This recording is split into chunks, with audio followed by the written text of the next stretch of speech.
So welcome to the sixth lecture of backend series of Node.js. And I hope आपने जिस motivation के साथ पिछले लेक्चर को देखा उसी सेम मोटिवेशन के साथ आप इस लेक्चर को भी कंप्लीट करोगे. So let's begin.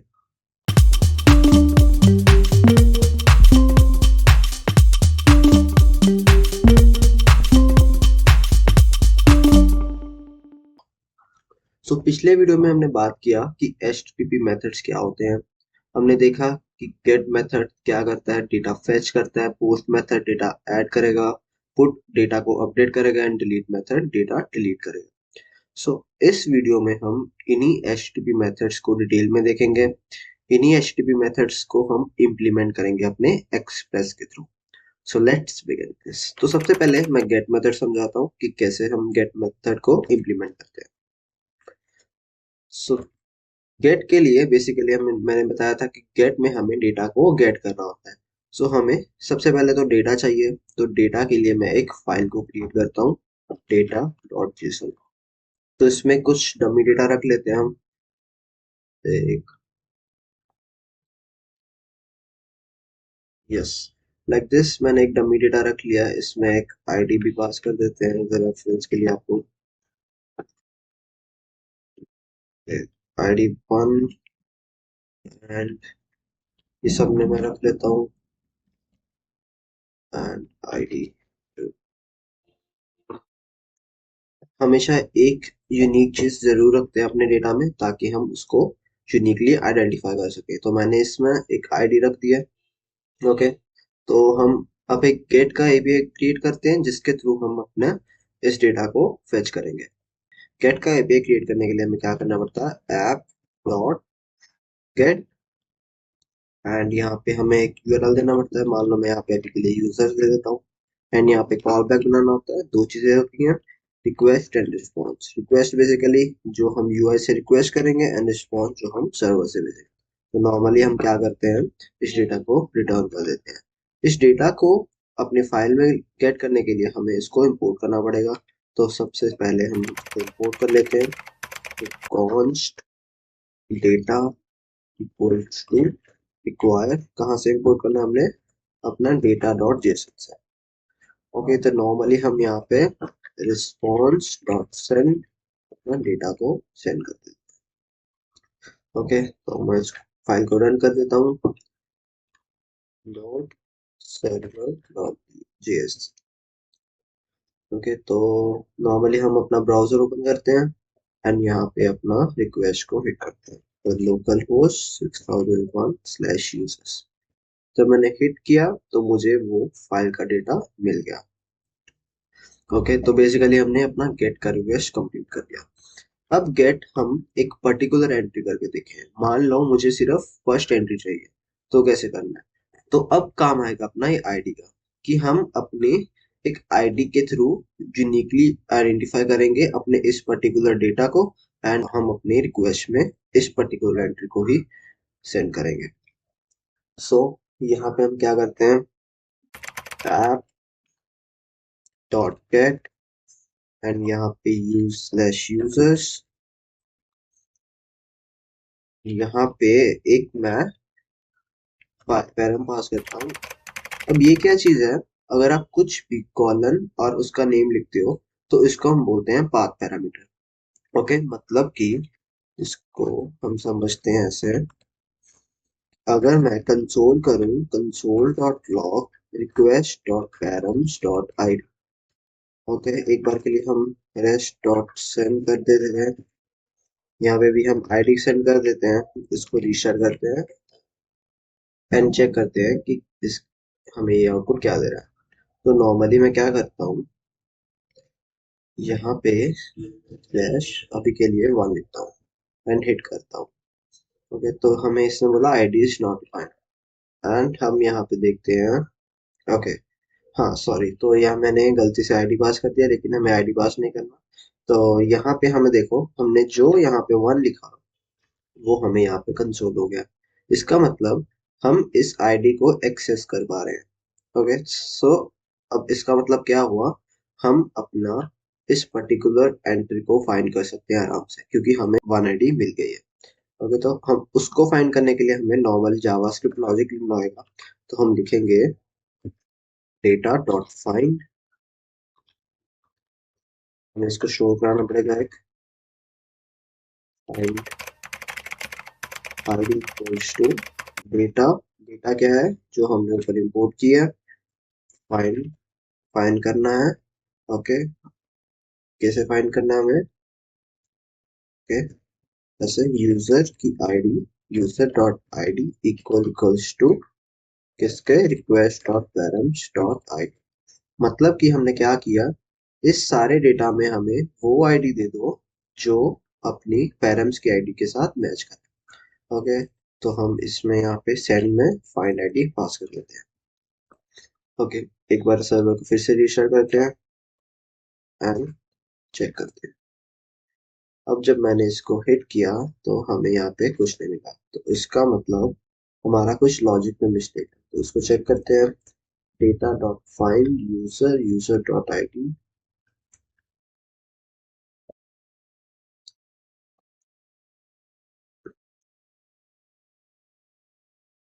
तो यहाँ पे हमने ट्रिपल इक्वल लगाया था, क्योंकि आईडी जो भी आ रही है हमें वो एक्चुअल में हमें स्ट्रिंग में आएगा, क्योंकि जो भी हमें यूआरएल से आता है तो सब कुछ हमें स्ट्रिंग में आता है। हम एक बार के लिए हम यहाँ पे ट्रिपल की जगह डबल इक्वल लगा देते हैं। ओके, तो यहाँ पे मैं फिर से रजिस्टर करता हूँ एंड यहाँ पे इसको हिट करता हूँ, तो हमें उसको, हमने उस आईडी का data gate. Okay, I think अब आपको क्लियर हुआ होगा कि पैरम्स क्या होते हैं। तो पैरम्स बेसिकली जो भी हम अपने पाथ में पास करेंगे उसको हम बोलते हैं पैरम्स। और जरूरी नहीं हमने आईडी दी है, आप कुछ भी नेम दे सकते हो। जैसे मैंने यहाँ पे आइटम आईडी दे दिया, तो आप अगर यहाँ पे आइटम आईडी दे दो तो हमें यहाँ पे भी आइटम आईडी ही देना पड़ेगा।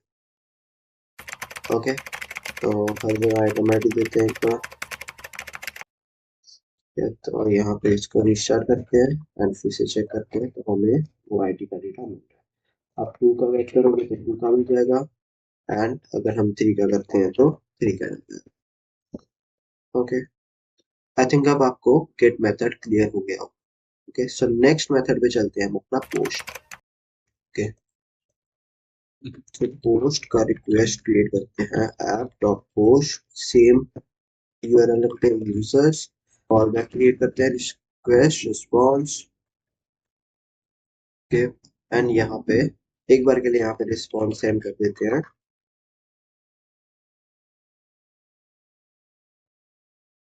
इसमें मैसेज सेंड कर देते हैं पोस्ट रिक्वेस्ट। ओके, अब पोस्ट रिक्वेस्ट हम डायरेक्टली ब्राउजर पे चेक नहीं कर सकते, क्योंकि हमने देखा था कि हम जो भी यूआरएल हिट करते हैं तो वो बाय डिफॉल्ट कौन सा रिक्वेस्ट होता है, गेट का। एक बार फिर से मैं आपको बताता हूँ, जब मैंने इसको हिट किया तो यहाँ पे वो बाय डिफॉल्ट गेट का रिक्वेस्ट होता है। सो गेट के अलावा जितनी भी बाकी रिक्वेस्ट है तो उनको चेक करने के लिए हमें टूल्स चाहिए होंगे, तो हम इसमें पोस्टमैन का यूज करेंगे। तो बिल्कुल भी कंफ्यूज नहीं होना कि हम डिफरेंट टेक्नोलॉजी पे मूव कर रहे हैं। पोस्टमैन कुछ भी नहीं है, बस एक टूल है जिसके थ्रू हम अपनी एपीआईज को टेस्ट करेंगे। Okay, तो मैंने पोस्टमैन को इंस्टॉल किया हुआ है। अगर आपके पीसी में नहीं है तो आप पोस्टमैन को इंस्टॉल कर लेना। नॉर्मली आप पोस्टमैन डाउनलोड लिखोगे तो आपको इसका एप्लीकेशन का लिंक मिल जाएगा। ओके, पोस्टमैन को ओपन करने के बाद आपको यहाँ पे जस्ट बेसिक एक नया कलेक्शन क्रिएट करना है, और वहां पे आपको ऑप्शन दिखेगा ऐड अ रिक्वेस्ट। यहाँ पे आपको ऐड अ रिक्वेस्ट करना है एंड यहाँ पे हमें अपना यूआरएल पेस्ट करना है। तो अपना, अगर मैं ये रिक्वेस्ट को हिट करता हूँ और गेट है अपना, तो आप देखोगे हमें सेम रिस्पॉन्स मिल रहा है, लेकिन यहाँ पे अपने पास डिफरेंट ऑप्शन है। ओके, तो हम इसके थ्रू अपना पोस्ट का रिक्वेस्ट चेक करते हैं। तो पोस्ट का अपना यूआरएल था यूजर्स के, एंड इसको सेंड करते हैं। आई थिंक मैंने सर्वर को रिस्टार्ट नहीं किया, तो मैं सर्वर को रिस्टार्ट करता हूँ एंड इसको फिर से हिट करता हूँ, तो हमें मैसेज आया पोस्ट रिक्वेस्ट, मतलब कि अपना पोस्ट रिक्वेस्ट चल रहा है। लेकिन अब पोस्ट रिक्वेस्ट में हमें क्या सीखना है कि पोस्ट रिक्वेस्ट हमने देखा था कि पोस्ट रिक्वेस्ट में अपना डेटा ऐड ऑन करेंगे। ओके, तो उसके लिए हमें क्या करना होगा, डेटा ऐड करना है तो हमें बेसिकली डेटा भेजना भी पड़ेगा यूआई से, तो उसके लिए हमें अपना रिक्वेस्ट का यूज करना पड़ेगा। सो सिंपली पहले मैं क्या करता हूँ, अपना console.log request.body करता हूँ। अभी हम अपना पोस्ट में बॉडी का यूज करेंगे। ओके, तो मैं यहाँ पे बॉडी पे जाता हूँ एंड रॉ पे जाता हूँ एंड यहाँ पे नॉर्मली क्या लिखता हूँ, name and and email and abc@gmail.com। Okay, एक बार सर्वर को रिस्टार्ट कर लेते हैं, करते हैं एंड यहाँ पे मैं इसको सेंड करता हूँ एंड हमने जब यहाँ पे देखा तो यहाँ पे हमें अनडिफाइंड, लेकिन हमने अपनी बॉडी में तो डेटा भेजा, लेकिन यहाँ पे ऐसा क्यों आ रहा है अनडिफाइंड? तो ऐसा इसीलिए हो रहा है क्योंकि हमने पोस्टमैन में बॉडी में रॉ डेटा चूज किया और रॉ में भी हमने जेसन को चूज किया। तो ये सब चीजें हमें पोस्टमैन को तो बता दी लेकिन अपनी एक्सप्रेस को नहीं बताई ना, तो इसीलिए हम ये अनडिफाइंड बता रहे। तो इसको प्रॉपरली गेट करने के लिए हमें क्या करना पड़ता है, हमें अपनी एक्सप्रेस को बताना पड़ता है कि हम किस फॉर्म में डेटा भेजेंगे। ओके, तो यहाँ पे जब हमने एक्सप्रेस को इनिशियलाइज किया था उसके जस्ट नीचे app dot use express dot JSON. तो बेसिकली ये क्या चीज है, ये एक मिडलवेयर का काम कर रहा है जो कि अपनी एक्सप्रेस को बता रहा है कि हम अपना डेटा जेसन फॉर्म में ले जाएंगे। तो हम एक स्टैंडर्ड जेसन फॉर्म इसीलिए रखते हैं क्योंकि यूआई का हमें ये नहीं पता कि यूआई में डेटा किस फॉर्म में होएगा। अगर तो वेबसाइट है तो वो तो हम डायरेक्टली एचटीएमएल में भेज सकते हैं, लेकिन अगर मान लो एंड्रॉयड एप्लीकेशन है, आईओएस एप्लीकेशन है, तो उसमें एचटीएमएल डायरेक्ट नहीं चलेगा। तो इसीलिए हम एक स्टैंडर्ड फॉर्म रखते हैं, जेसन फॉर्म, ताकि हम बस अपना बैकएंड से जेसन फॉर्म में भेजें और यूआई अपने अकॉर्डिंग उसको कन्वर्ट कर ले डेटा। ओके, तो इस चीज में बिल्कुल भी कंफ्यूज मत होना कि हम हमेशा जेसन फॉर्म क्यों रख रहे हैं। ओके, तो मैंने यहाँ पे मिडलवेयर सेट कर दिया। अब मैं इसको फिर से एक बार रिस्टार्ट करता हूँ एंड अपना पोस्टमैन के थ्रू सेंड करता हूँ। देन यहाँ पे पोस्ट रिक्वेस्ट हुई एंड अब कंसोल में देखता हूँ तो मेरे को जो मैंने डेटा वहां से बॉडी सेट किया वो मेरे को यहाँ पे कंसोल हो रहा है। तो इस अब हमें इस फाइल में डेटा को ऐड ऑन करना है। ओके, इस फाइल में डेटा को ऐड ऑन करना है तो हमें पहले इसको गेट करना पड़ेगा। ओके, तो इस फाइल को गेट करते हैं पहले। तो फाइल को गेट करने के लिए मैंने आपको पिछले लेक्चर में बताया था कि हमें फाइल एफएस मॉड्यूल का यूज करना पड़ता है। ओके, तो उसी एफएस मॉड्यूल का हम यहाँ पे यूज करेंगे। ओके, नॉर्मली तो उसको यूज करने के लिए हमें उसको इंपोर्ट करना पड़ेगा, तो हम यहाँ पे टॉप पे एफएस को इंपोर्ट करते हैं, const fs equals to require FS. Okay, and यहाँ पे अब पोस्ट रिक्वेस्ट में नॉर्मली पहले हम अपना डेटा को रीड करते हैं उस एफएस में, एफएस डॉट रीड फाइल। ये बेसिकली हम अपना गेट रिक्वेस्ट में भी कर सकते थे, हमने डायरेक्टली इंपोर्ट का यूज किया, तो आप वो भी ट्राई कर सकते हो, आपको सेम रिस्पॉन्स ही मिलेगा। तो बेसिकली मैं यहाँ पे रीड फाइल करता हूँ एंड यहाँ पे अपनी फाइल का पाथ डेटा डॉट जेसन, यहाँ पे मुझे इनकोडिंग बतानी पड़ेंगी UTF-8 एंड यहाँ पे एक बार के लिए मैं यहाँ पे चेक कर लेता हूँ कि मेरे को डेटा मिला है डेटा। ओके, इसको मैं करता हूँ रिस्टार्ट, मैं करता हूँ अपनी पे ओके। ओके, तो आपने देखा यहाँ पे डेटा कंसोल हो रहा है। ओके, तो इसका मतलब हम अपनी फाइल को रीड कर सकते हैं। ओके, सो अब हम क्या करते हैं, अपनी इस नेम एंड ईमेल को जो हम अपनी बॉडी के थ्रू भेज रहे हैं उसको हम अपनी फाइल में अपडेट करते हैं। ओके, तो उसके लिए हम क्या करते हैं, हम नॉर्मली यहाँ पे सबसे पहले तो हमें डेटा को पास करना पड़ेगा, तो हम उसको जेसन पास, ये मैंने क्यों किया, बेसिकली अब जब भी हम डेटा को गेट करते हैं तो हम उसको प्रॉपर फॉर्म में लाने के लिए उसको पास करते हैं। एंड अब हमें क्या करना है, सो बेसिकली हम क्या करते हैं, डेटा डॉट पुश, जो भी हमें रिक्वेस्ट बॉडी से आ रहा है उसको हम पुश करते हैं। ओके, एंड अभी हम नॉर्मली क्या करते हैं, एक बार कंसोल करवा के देखते हैं अपने डेटा। एक बार ऊपर वाला कंसोल मैं बंद कर देता हूँ एंड यहाँ पे भी बंद कर देता हूँ। देन हम इसको चेक करते हैं कि अपना डेटा ऐड हो रहा है या नहीं। इसको मैं स्टॉप करता हूँ, रिस्टार्ट करता हूँ एंड यहाँ पे मैं इसी पे हिट करता हूँ एंड हमने यहाँ पे देखा तो यहाँ पे अपना डेटा सक्सेसफुली ऐड हो गया। अब मैं फिर से एक बार सेंड करता हूँ, तो यहाँ पे फिर से देखते हैं, तो वो सेम डेटा एक्चुअल में वो प्रेजेंट है, तो इसीलिए वो ऐड ऑन हो रहा है, तो हमें वो एक ही बार दिख रहा है। ओके, तो मैं एक और चीज ऐड करता हूँ, यहाँ पे हमें आईडी भी ऐड करनी है। तो आईडी का लॉजिक करने के लिए हम क्या करते हैं, यहाँ पे रिक्वेस्ट और बॉडी ना रखते हुए हम इसको रखते हैं, हम अपना एक काम करते हैं, हम रिक्वेस्ट और बॉडी को डिस्ट्रक्टर कर देते हैं। तो इसके लिए हम क्या करते हैं, मेल ईमेल, वहां से उठाएंगे हम रिक्वेस्ट डॉट बॉडी। ओके, ये बेसिकली डिस्ट्रक्चरिंग होता है जावास्क्रिप्ट में, कुछ नहीं होता बेसिकली। नेम एंड ईमेल हमने एक वेरिएबल में स्टोर करवा दिया, कहाँ से गेट करके, रिक्वेस्ट डॉट बॉडी से। तो इस पे कंफ्यूज मत होना। एंड उसके बाद हम क्या करते हैं, डेटा डॉट पुश, इसमें हम आईडी रखते हैं। आईडी क्या रहेगा अपना, डेटा डॉट लेंथ, उसका लेंथ प्लस वन, इसमें data dot length plus one. उसके बाद नेम, एंड उसके बाद अपना ईमेल, किसके साथ सेट करना हमने, ईमेल के साथ। ओके, तो ये हो गया। उसके बाद हमें डेटा को पुश कर दिया, और एक बार हम इस चीज को चेक कर लेते हैं। उसके लिए मैं क्या करता हूँ, सर्वर को रीस्टार्ट करता हूँ, सेंड करते हैं, देन देखते हैं, बिल्कुल सही है, हमारा आईडी 4 क्रिएट हो गया। तो अब लास्ट चीज हमारा काम रह गया, अपनी फाइल को भी अपडेट करना। तो फाइल को नॉर्मली राइट करने के लिए हमने सीखा था राइट फाइल सिंक। ओके, तो राइट फाइल सिंक में बेसिकली क्या करना होता है, हमें अपना पाथ देना होता है, एंड उसमें क्या डेटा हमें सेंड। ओके, तो हम यहाँ पे अब इसको एक बार के लिए चेक करते हैं, इसको रीस्टार्ट किया मैंने, अब मैं सेंड कर रहा हूँ।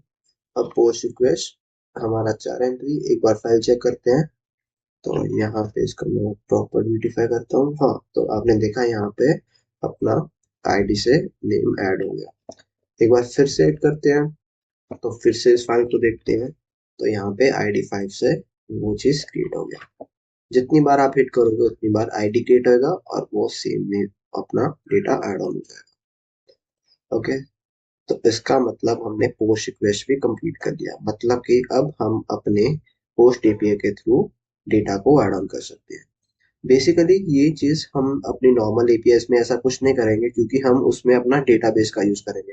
अभी हम अपना लोकल फाइल यूज करें, लेकिन हम अभी आने वाली वीडियोस में मोंगोडीबी का यूज करेंगे, तो आपको इतना कुछ लॉजिक लिखने की कुछ जरूरत नहीं पड़ेगी। तो ये बस बेसिकली आपको समझाने के लिए बताया गया कि हम पोस्ट एपीआई का कैसे यूज करते हैं। तो पुट एंड डिलीट एपीआई आपके लिए होमवर्क रहेगा, आप इसको जरूर देखना, क्योंकि ये नॉर्मल अपने जावास्क्रिप्ट के ही लॉजिक है। तो नेक्स्ट वीडियोस में हम अपना मोंगोडीबी पे शिफ्ट करेंगे, मोंगोडीबी अपना क्या रहता है, मोंगोडीबी के बारे में थोड़ा बताऊंगा, एंड देन अपनी ये प्रॉपर एपीआई हम अपनी मोंगोडीबी के थ्रू करेंगे। ओके, आई होप आपको इस लेक्चर में काफी कुछ सीखने को मिला होगा। अगर आपको ये वीडियो अच्छा लगा तो लाइक एंड कमेंट करें, and don't forget to subscribe my channel.